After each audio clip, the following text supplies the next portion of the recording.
On oublie, mais le plan de Dieu pour l'Afrique est très tôt. Regardez dans Genèse chapitre 2 avec moi. Regardez la description du Jardin d'Éden. Le Jardin d'Éden, il y avait 4 fleuves qui sortaient. Qui étaient ces fleuves et où étaient-ils? Du pays d'Éden, chapitre 2, Genèse, chapitre 2, verset 10. Du pays d'Éden sortait un fleuve qui arrosait le jardin, et de là, il se divisait en 4 bras. Le premier, c'est le Pishon. Il contourne tout le pays de Havila, au sol gorgé d'or et excellente qualité. Genèse 2:11, le nom du premier est Pishon, c'est celui qui entoure tout le pays de Havila. Havila, où se trouve l'or. Voici une carte de l'Afrique. Et c'est marqué là, Havila. Et là, Havila. Dafila. Voici une très grande carte en fait de l'Afrique. Une très grande. Vous voyez, Dafila. Ça c'était les anciens noms. Dafila. Dafila c'est qui? Bibliquement c'est qui? Vous pouvez voir ça dans Genèse chapitre 10 au verset 7. Fils de Couche, d'autres disent Kesh, mais moi je vais dire Couche. Les fils de Couche furent Sabat, Havila. Et Couche c'est qui? Couche c'est l'Éthiopie. Jérémie 13, 23, dans la Bible des peuples qui dit un Éthiopien peut-il changer la couleur de sa peau? Point d'interrogation. Nouvelle Bible seconde, un couchiste peut-il changer sa peau? Donc couche, c'est couchiste, c'est toujours l'Éthiopie. Traduction écuménique de la Bible, un noir peut-il changer la couleur de sa peau? Couche est un noir, c'est un Éthiopien qui a eu au monde un fils qui se nommait Dafila, Havila. Et Dafila, on vous dit que la source sortait de l'Éden, du pays d'Éden là, pour arroser, c'est-à-dire qu'il se divisait en 4 bras, qui contournaient tout le pays de Havila, donc le pays d'un noir. Et c'était toujours en Afrique. Havila. Havila. C'est marqué là, Havila, vous pouvez regarder. Et après Havila, il y a la Nubie. C'est-à-dire, il y a, voilà, il y a Couche. Genèse 2, 13.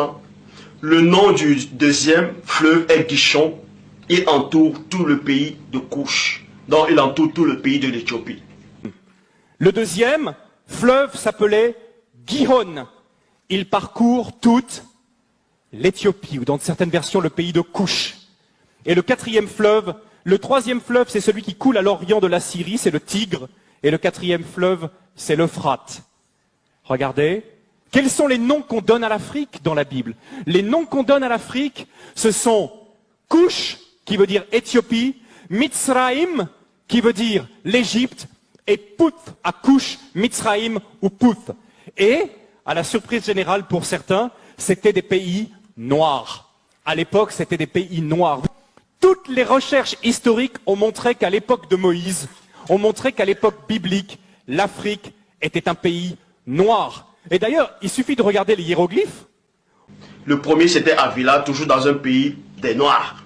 Et le deuxième, Couche, toujours dans un pays des Noirs. Genèse 2, 13, il est dit, le nom du deuxième fleuve est Gishon, il entoure tout le pays de Couche. Le nom du troisième est le Tigre, il coule à l'est de la Syrie. La Syrie, c'est en Afrique. C'est qu'ils sont venus, Jérémie 8, ils ont essayé de vouloir tromper les gens, mais ils ne tromperont pas.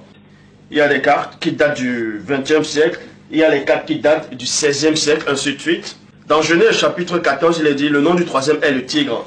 Et on va localiser le Tigre en fait. Voici la carte de l'Afrique, vous voyez, les anciennes cartes. Premièrement, on a localisé quoi? Là, vous voyez, Dafila. Et ensuite, Dafila, il y a quoi? Il y a Couche. Couche, c'est là, la Nubie.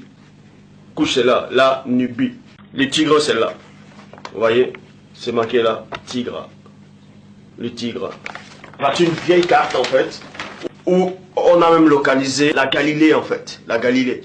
Et vous allez voir où se trouve la Galilée antique. Vous allez voir où se trouvait le royaume de la reine de Saba, c'est qui allait voir Salomon selon la Bible. Donc, premièrement, l'Égypte était un pays noir, que l'Éthiopie était un pays noir. Il y a Dafila. Dafila, c'est là. Le fils de Couche. Deuxièmement, il y a la Nubie. La Nubie, c'est là. C'est l'Éthiopie. Vous voyez, Nubia, c'est l'Éthiopie. Troisièmement, on vous dit qu'il y avait le Tigre en fait. Le Tigre, c'est là.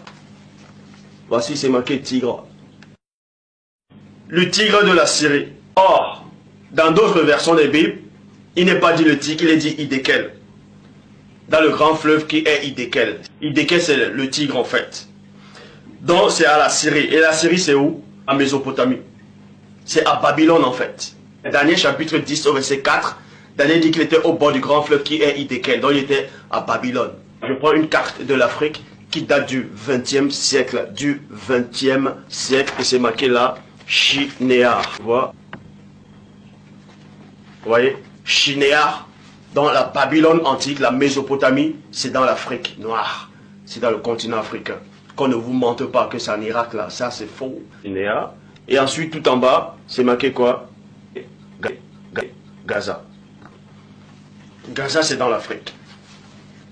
Parce que tous les récits bibliques se sont produits en Afrique. Je dis bien en Afrique, qu'on ne vous mente pas. Ensuite, voici une autre carte qui date du 16e siècle, toujours de l'Afrique, vous voyez? Et là, c'est l'Éthiopie. Mendiant. Vous voyez? Depuis le début, depuis la Genèse, l'Afrique est là dans le plan de Dieu.